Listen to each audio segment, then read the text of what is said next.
I don't shy away from anything. The size and the magnitude of companies that I take on, I think takes a lot of courage. I still think of this period at T-Mobile as a moment in time. It's a moment in time to accomplish something historic.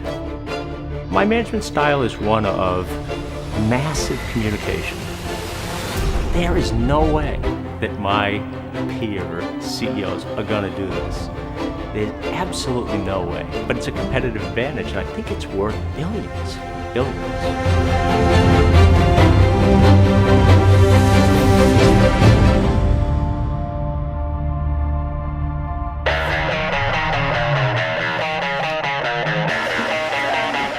John Legere, the outspoken, hard-charging CEO of T-Mobile.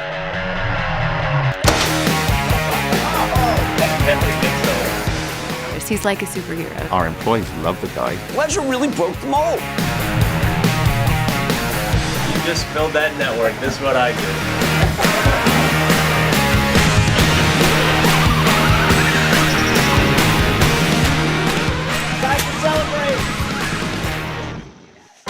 John Legere really came up with a formula that works. I mean, he had this understanding that they were going to be the cool wireless company at T-Mobile, and he was going to attract millennials in addition to so many other consumers, and do it in part around his own personality. If you landed from Mars and came here and saw this wireless industry, you would get back on your ship and go back where you came from. A lot of people feel that companies themselves are soulless, that CEOs are buttoned down, and that if you do become anything other than that, it's going to hurt your business model.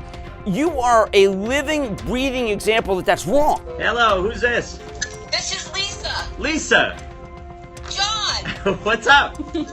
Oh my God, can I just tell you, you are the best CEO on this planet? Yeah, but that's easy because most CEOs suck. There's a shtick to John, but the shtick is completely in keeping with his company. That's why it's genuine. He's a rebel. He was kind of a cultural alien at the beginning. And he was kind of a rock star in a symphony orchestra. And eventually, the orchestra learned and loved to play rock with him.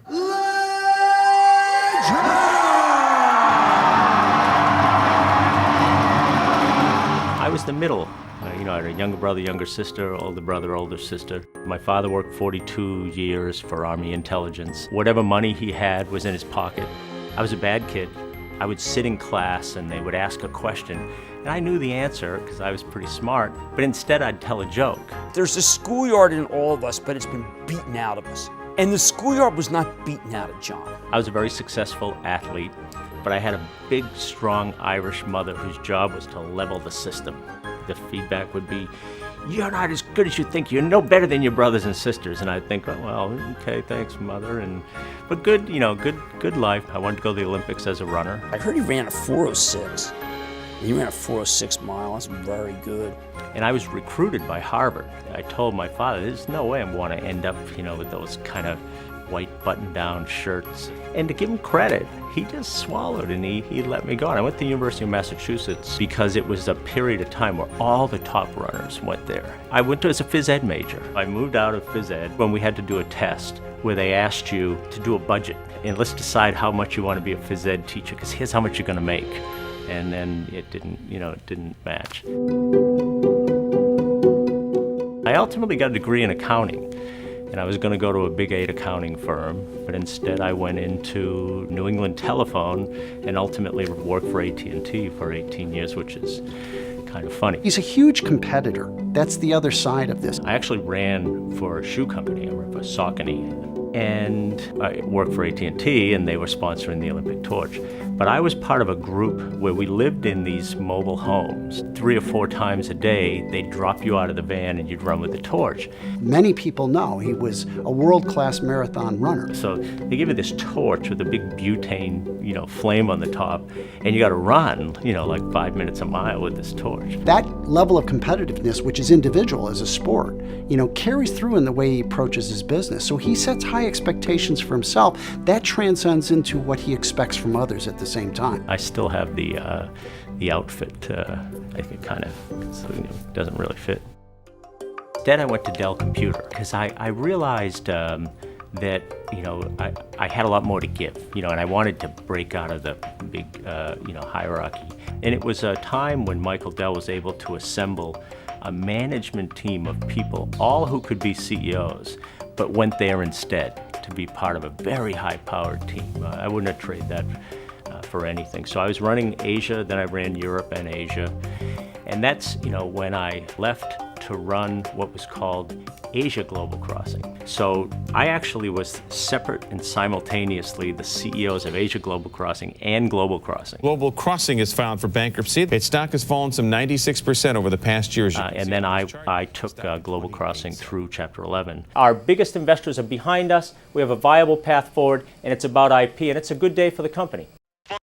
After Global Crossing, I stopped being CEO and got divorced in the same month. All of a sudden, I'm home. And it's the first time I ever had to think through the question, what do you do? I hated that question. Like, what do you do? And I don't know. I'm reading Eckhart Tolle, Power of Now, and I'm thinking, wow, all this. And my friends and my doctor said, dude, you gotta go back to work. This is like, I'm on Match, I'm doing all the stuff. I'm not a kid. And then a headhunter came to me and sort of asked as a favor, if I would go, kind of interview for this. We were in a very difficult situation in the US. We needed nothing less but a marketing genius in order to turn the company around. The odds of me working for Deutsche Telekom are like none. I'm thinking, that's not going to happen. But the more I looked into it, it seemed to me that what was seen as a total mess, there was a plan. And I actually remember having lunch with him, and he was debating whether he should do it or not. And we got to talking about the challenge that was there. When I first met John, my first impression was, here comes a very senior and serious guy. And he was dressed in a very elegant dark suit, but he had pink laces at the shoes, and that caught my attention. So I felt, something in this guy is different. I said, okay, here's the following, 8 things. And if we can agree on these 8 things, I'll come, but I'm really not that interested. And then he started speaking, and what he said made a ton of sense. And they were all the things we ultimately did. What we're going to, spend on the network, we're going to invest in the brand, we're going to merge with Metro PCS, etc. We're going to crawl over to Apple and get the iPhone, no matter what we have to do. And we saw eye to eye. I am pleased to announce John Legere has accepted the position of Chief Executive Officer for T-Mobile USA. Message is sent clearly, T-Mobile is here to stay. It's so me, and it's so, core to what I was made to do. And to think that I even thought about it for more than 2 seconds, it's incredible. And every story needs a hero and one needs a villain. And we're the hero. And AT&T was the villain. And they took the bait. Hackney Slow Cooker Sunday! That is an incredible slow cooker vegetarian lasagna. I have some great recipes for you, John. Are you listening?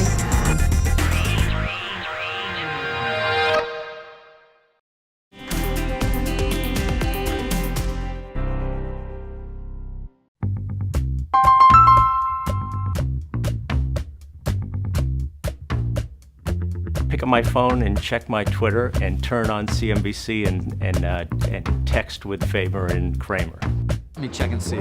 Good morning from Guatemala, David. Guess what? They have no CNBC at this hotel.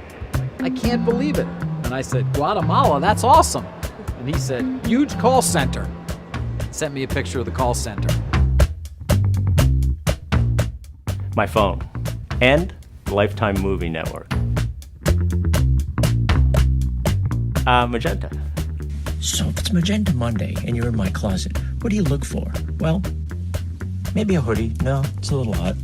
T-shirts have to be magenta. Bike helmet, magenta. Sneakers, magenta. Sandals, magenta. Happy Magenta Monday. I have black jeans. The attire that he wears everywhere, he's like a walking billboard. Magenta and black T-shirts. It communicates right there that I'm one of you, you're one with me. And then hoodies and sneakers. And we're all in this together. And when I was in the Philippines in the call center, they gave me this shirt, which I've yet to find the right occasion to wear, but I'm sure it's The reason why it works is because he's not a phony. What you see is what you get. He speaks to his customer very clearly, and he's intense. But that pink, I don't know about the pink. When I open my closet and I just have to pick an outfit, I know that I'm wearing magenta today. I feel super prideful in wearing this, wearing our gear. I love, being a walking billboard for T-Mobile, and we really do bleed magenta. One of the most satisfying moments you can witness any day at 8 p.m. in any city in America, which is go watch the lights go out at a Verizon store. Lights go out, the first thing those employees do is get out of those clothes as fast as they can. Watch a T-Mobile store close, and out the door, dressed in as much T-Mobile and magenta as they possibly can are my employees. And if they change, it's only to put more on. And then that's brand, and it's a big deal. If you didn't know John and you just saw him, you'd come away thinking that John is a sort of unbridled free spirit and the like. But John has a more sort of, I think, buttoned down or conservative lifestyle than maybe most people would otherwise think. I got here 5 years ago. The company was really in a bad way. We were the fastest shrinking wireless company in America. This company was in a do-or-die kind of a situation. We were the average guys, and actually we were at the bottom. I respect him so much because he is fearless.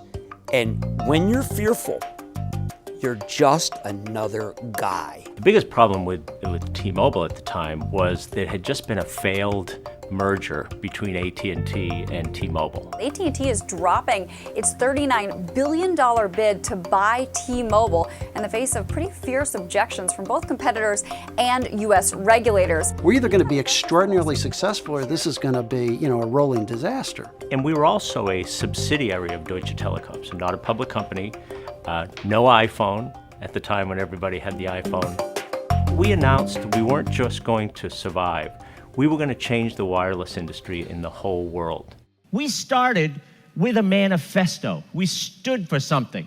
The Un-carrier stood for solving customer pain points to fix a stupid, broken, arrogant industry. It's David versus Goliath, and he gives his employees a sense that, they're fighting the big machines, and they should work each and every day in a mission to unseat the incumbents and let the big magenta machine sort of take lift. And and every story needs a hero and one needs a villain.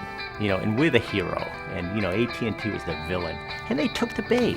He was like, all we have to do is look at AT&T and Verizon and do what they're not doing. We are going to be the them, and we coined the term the Un-carrier. Customers are living in fear or in shock of their bill.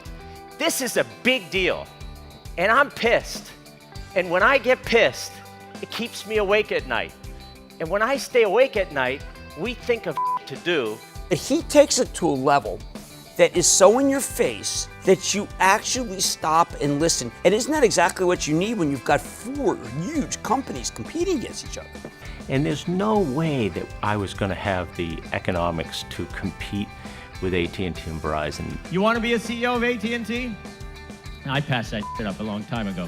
So I knew I had to stick out. I needed to get us noticed. The big problem for Dumb, Dumber, and Yellow is that this mechanism is working.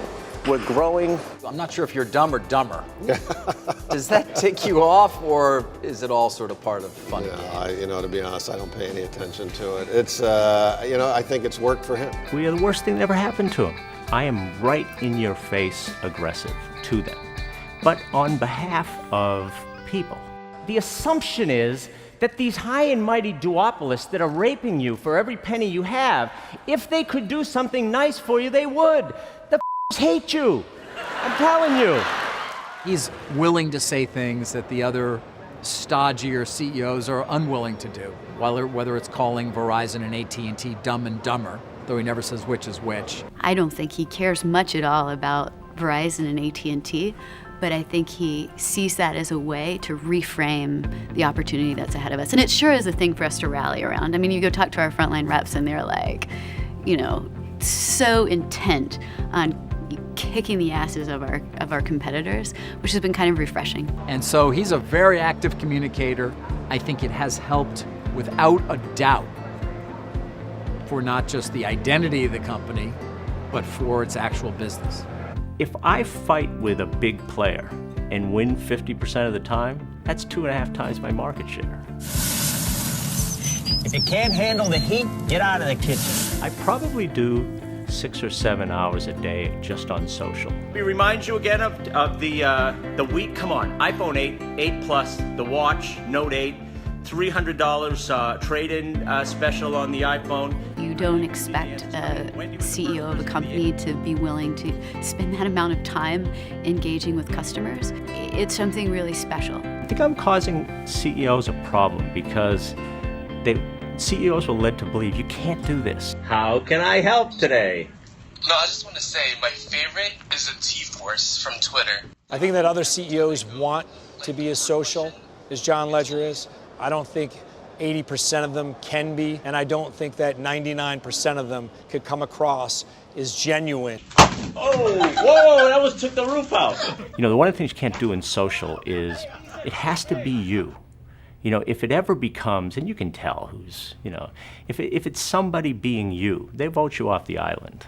Twitter is where I see him most often. I'm 100% accessible. I've got almost 5 million followers, but my secondary followers, I think I've got 180 million. My daughter, she'd say, oh, you know, I want to talk to, you know, so-and-so. And I said, oh, watch this. And I'll text either Above and Beyond, or I text Snoop Dogg. And she'd say, you kidding me? Why would he text you? I said, well, come on, they all follow me on Twitter. The Legere emoji, of course, I knew it was a big deal. I've got a whole set of gear just with the emoji. He's a mastermind of playing social media. So in a way, he is the brand and the brand is him. My T-Force team, the social media team, there's a group of them that, you know, watch on John's handle to see if there's a customer that's really upset. And a lot of times I'll reply, or I'll say, can I call you? And I'll just call. John's engagement, intensity, and frequency in communicating with customers that way has had us build an entire social media platform that doesn't exist in other companies. You know, listen and do what they tell you is sort of the management philosophy. And he leads by example on that particular point. He listens better than anybody I know. Classic story from John's early days. He'd spend his evenings listening in on customer care calls. I got a problem with my phone. And they say, oh, you want to talk to sales? Nobody calls to say I love you. You know, they call when they're so frustrated. And I heard the way that they were taking care of them. And it was a big part of me thinking that if I could get the whole company to behave that way and care about that customer so much, that we really could be different. And then he came back in and told us as a management team what we needed to do and fix, not the other way around. I'm all about truly am, and I always hesitate talking this way, but I'm all about the frontline retail and care reps. I mean, I firmly believe that almost no other interaction in the company matters besides those two. I often tell my frontline employees, everyone between me and you is the enemy. He's invested in the front line. He connects with us one-on-one. Most CEOs don't do that. I don't see CEOs going into retail locations or call centers and really trying to connect with the people and really, you know, removing those barriers. He is a general in an army of people who want to follow him because he's one of them. We made all of our employees stockholders, and he fought hard for that because he believed there was much more power and commitment if you're an owner rather than just a renter. What we did was grab the parts that were cool, and Magenta's cool. He can be charming on one hand, and he can be a raucous Las Vegas nightclub act on the other. I'm gonna make some brownies in these, some Purple Kush brownies. Thank you, John. Legere.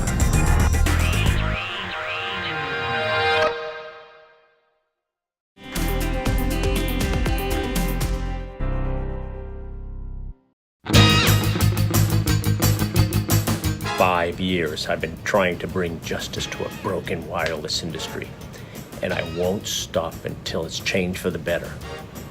I am Batman. I get Batman memorabilia from everywhere because I've taken on the Batman persona. Yeah, I'm kind of partial to all of it. That's Legere Dog. You guys just talk amongst yourself. Hey, I wish I thought of that. The original spokesperson in our ads. What do you think about my ideas?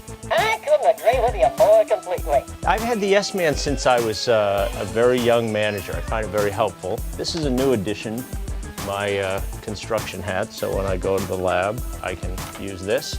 This is Legere Doll. Legere Doll is always here unless he's on set. Yeah, it's an et cetera of memorabilia here, all very T-Mobile. Legere Doll, fun fact, is if you look at almost any commercial or video blog that we do, he's in the commercial. Is Legere Doll here today? Carriers, they want to screw you. We just want to take you to dinner and a movie. I'm in Seattle.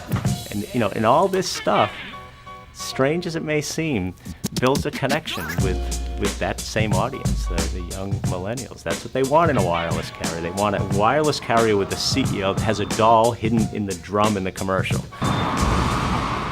He speaks to every man very clearly. Happy Slow Cooker Sunday! So I do a slow cooker Sunday show on Facebook Live. He has not approached me with my slow cooker cookbook. I have aprons. Like my apron? Hats, the whole deal. I don't know why John Legere has not done that. I have some great recipes for you, John. Are you listening? I do it every week, no matter where I am. Oh my God, it's gonna be great. And he's funny. It's natural. I make mistakes. The camera's the wrong way. Wow, Mama Lucia. I've got, you know, emoji Legere crock pots. I've come a long way since I was filming sideways. I hope it's not filming sideways today. I take it with me on trips. I do it from a hotel room. Today's gonna be Thai chicken soup. It's gonna be so fantastic. I have tons of companies that want to collaborate, chefs that want to collaborate. John, will you come on our show? Snoop and Martha want me to come do it on their show. We're gonna do a whole show on slow cookers. He can't cook slow, he gotta cook fast on our show, though. Oh, but you're gonna have a new slow cooker too, you know. He's not the only one. Can I have this? And you can take that home, please. John, can I have this? Yes, indeed. The scale of it is off the charts. I'm gonna make some brownies in these, some purple kush brownies. Thank you, John. Legere. Yeah, it's a big deal. Have you seen my new book, John? It's called Slow Cooker. He's very, very energetic, very colorful. And top with a dollop of ricotta cheese topping. But don't underestimate how savvy he is. Very. This isn't a game. You know, this is a unbelievably valuable tool, but it's a competitive advantage, and I think it's worth billions. Billions.